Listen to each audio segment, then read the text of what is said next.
Hello and good evening दोस्तों, कैसे हैं आप लोग? अच्छे ही होंगे। और आज हम बहुत ही स्पेशल टॉपिक पे बात करने वाले हैं। आज का विषय काफ़ी स्पेशल है और स्पेशल इस मामले में है कि इसके द्वारा विज्ञापन को समझा जा सकता है, संचार प्रवृत्ति को समझा जा सकता है और संचार का जो उद्देश्य है वह क्यों है यह समझा जा सकता है। तो इसलिए दोस्तों आज का जो ये प्रस्तुति है बहुत ही खास होने वाली है और जिस थ्योरी को हम समझने वाले हैं वह सोशल इंटरैक्शन थ्योरी है। सोशल इंटरैक्शन यानी कि सामाजिक आदान प्रदान हम क्यों करते हैं, चाहे बातचीत से हो, चाहे शब्द से हो, चाहे चित्रों से हो, चाहे इशारों से हो, चाहे कपड़ों से हो या खान पान से हो, हम क्यों करते हैं और ये कैसे सिंबल में कैद होती है, इस पे आज हम बात करने वाले हैं। और अभी जिस सीरीज में हम लोग वीडियो बना रहे हैं वह यूजीसी नेट के लिए है, यानी कि इस विषय को समझकर, इस सब्जेक्ट को समझकर यूजीसी नेट के एग्ज़ाम में क्वालिफाई किया जा सकता है, जेआरएफ भी निकाला जा सकता है। साथ ही साथ अगर कोई विद्यार्थी कॉलेज में हो या यूनिवर्सिटी में हो तो वहाँ भी यह इस विषय से संबंधित अगर उससे क्वेश्चन पूछे जाते हैं तो वह आसानी से जवाब दे सकता है। तो आइए इस विषय को शुरू करते हैं, सोशल इंटरैक्शन थ्योरी। और ये थ्योरी 1950 के आसपास, यानी कि ये 20वीं सदी के मध्य दशक में, यानी कि मध्य में ये आया था। और इस थ्योरी को देने वाले जो दो लोग थे, जॉर्ज हर्बर्ट थे और एक थे चार्ल्स हॉटन कुले। इन दोनों शख्सों ने मिलकर इस थ्योरी को रचा था, गढ़ा था। और क्या कहता है ये थ्योरी? इस थ्योरी के मतलब जो आशय है वह क्या है? तो symbolic interaction is a sociological theory that develop from practical consideration and alludes to particular effect of communication and interaction in people to make image and normal implication for deduction and correspondence with other. यानी अगर हम इसको समझने की कोशिश करें तो ये सोशियोलॉजिकल थ्योरी है, यानी कि समाजशास्त्र से लिया गया थ्योरी है या उस क्षेत्र में ज़्यादा अप्लाई होता है, क्योंकि उस समय media was not so much prominent and a very much dominant factor. So this particular theory applies to the sociology शुरुआत के दौर में, लेकिन अभी ये मीडिया में भी अप्लीकेबल है। प्रैक्टिकल कंसिडरेशन यानी बहुत ही व्यवहारिक इसको लागू किया गया या व्यवहारिक तौर पर इसको लागू करके, and alludes to particular effect of communication, और जो बातचीत है उसका एक खास तौर पर प्रभाव पड़ता है, and interaction in people to make image and normal implication for deduction and correspondence with other.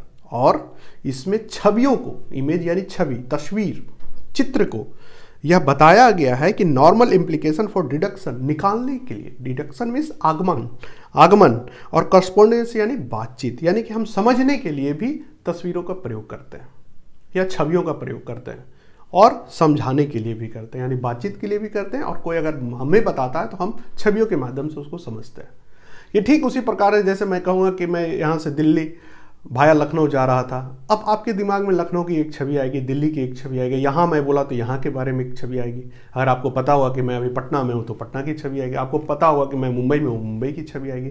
तो छवियों के माध्यम से हम बातचीत भी करते हैं और छवियों के माध्यम से हम समझाते भी हैं, समझते भी हैं। तो ये जो पहला पैराग्राफ है इसका यह मतलब है। Now moving to the second paragraph, उसके बाद हम एडवर्टाइजिंग फैक्टर पे भी आएंगे और मीडिया के दूसरे फैक्टर पे आएंगे कि कैसे मीडिया प्रभावित करती है समाज को सोशल इंटरैक्शन थ्योरी के द्वारा। So what does the second paragraph से? In other words, it is a frame of reference to better understand how individuals interact with one another to create symbolic worlds, and in return how these worlds shape individual behavior. What does it mean? Again, coming to the meaning of this paragraph, that is, it is a frame of reference of better understand. अच्छी समझ के लिए हम कई तरह के उदाहरण देते हैं। रेफरेंस यानी कि जब हम उदाहरण बताते हैं तो अच्छी समझ के लिए, कि बहुत अच्छे से हम समझ सके, कई तरह के उदाहरण देते हैं। How individual interact with one other, कैसे जो हर व्यक्ति है आपस में बातचीत करता है, इंटरेक्ट यानी कि संचार करता है, सूचनाओं या ज्ञान का या मनोरंजन का आदान प्रदान करता है, interact with one other to create symbolic world. और ये पूरा जो विश्व है या वर्ल्ड है, जो हमारे आसपास का दुनिया है, वह पूरा छवियों और चित्रों से ही भरा हुआ है। यानी हम कहते हैं, आपको पेन ड्राइव कहते हैं, आपके दिमाग में एक छवि आएगी, कंप्यूटर कहेंगे छवि आएगी, इंटरनेट कहेंगे छवि आएगी, कुछ ना कुछ छवि आता ही रहता है, आता है जाता है, आता है जाता है। तो पूरा ये जो दुनिया है हमारे आसपास का, ये कैसे बनता है? This all the worlds is make through the images. Images are there and we use images to interact with other, and even the others also uses the images to interact with us. So this whole world is the full of images, and in return how this world shape individual behavior. और इसी तरह से हम individual यानी हर व्यक्ति का जो चरित्र है, बिहेवियर यानी कि चरित्र, व्यवहार, वह भी इसी से निर्धारित होता है।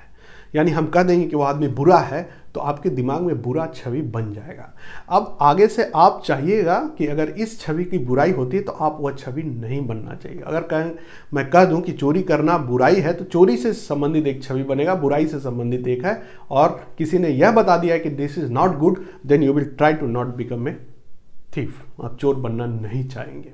तो इस तरह छवियों का निर्माण करते करते कब हम छवियों में बंध जाते हैं या कब हम उसके आश्रय में आ जाते हैं, ये हमें पता ही नहीं चलता है। आगे हम बात करेंगे। Moving to the last paragraph which is equally very important is that it is a framework that helps understand how society is preserved and created through repeated interaction between individual. और लगातार जब हम बातों का आदान प्रदान करते हैं, कभी हम सुनते हैं, कभी सुनाते हैं, ये जो लगातार होता है, इससे हम समाज का निर्माण करते हैं, समाज का निर्माण करते हैं और समाज को समझते भी हैं। We also understand the society, we also create the society. It is a framework that help understand how society is preserved. समाज कैसे संचित होता है या उसको बचाया जाता है और बनाया जाता है जब हम बार बार छवियों का आदान प्रदान करते हैं।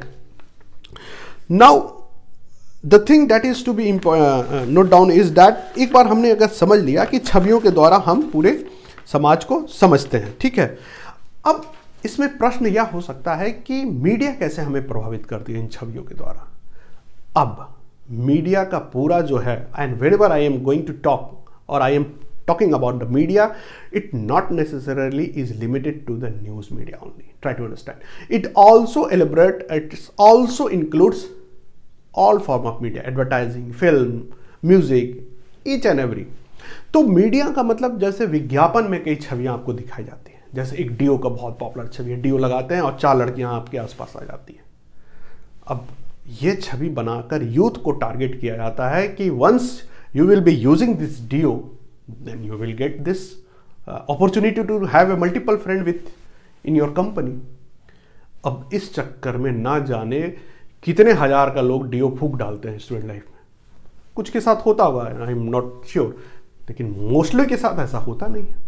तो छवि के निर्माण से हम विज्ञापन कर सकते हैं, बाजार बना सकते हैं, बाजार में अपनी पकड़ बना सकते हैं। और ब्रांड इमेज क्या है? What is the brand image? Branding पूरा तो छवियों का ही खेल है, छवि बनाने पर ही पूरा जोर होता है।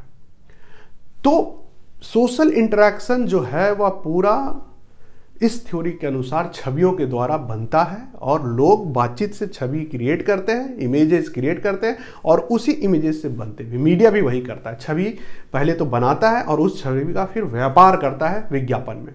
उसी तरह से प्रिंट और इलेक्ट्रॉनिक मीडिया कई तरीके के छवि बनाते हैं। जैसे अभी पॉलिटिक्स या अभी राजनीति का समय है, चुनाव हो रहे हैं, इसमें कई लोगों की छवियां गढ़ी जाएगी, ईमानदार के रूप में, मेहनती के रूप में, किसी को कामचोर के रूप में, अलग अलग तरीके की छवि गढ़ी जाएगी। और हर व्यक्ति चाहेगा, हर पॉलिटिकल लीडर चाहेगा कि उसकी बेस्ट ऑफ द बेस्ट छवि बने, कोई नहीं चाहेगा कि उसका वर्स्ट हो।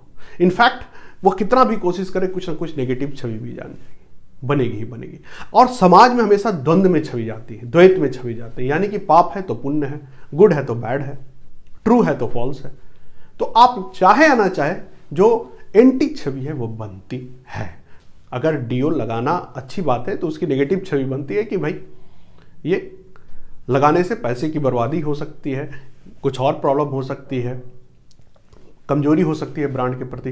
तो ये था सोशल इंटरेक्शन थ्योरी, और इस थ्योरी में सीधा सीधा कहा गया है कि कैसे मीडिया छवियों के द्वारा हमें नियंत्रित करती है, या हम कैसे मीडिया के कंटेंट को छवियों के माध्यम से समझते हैं और फिर धीरे धीरे हम एक समय आता है जब उससे संचालित होने लगते हैं या हमें गाइड मीडिया करने लगता है।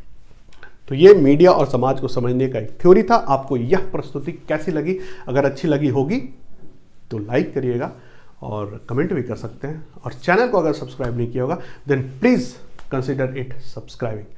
अभी के लिए इतना ही, धन्यवाद।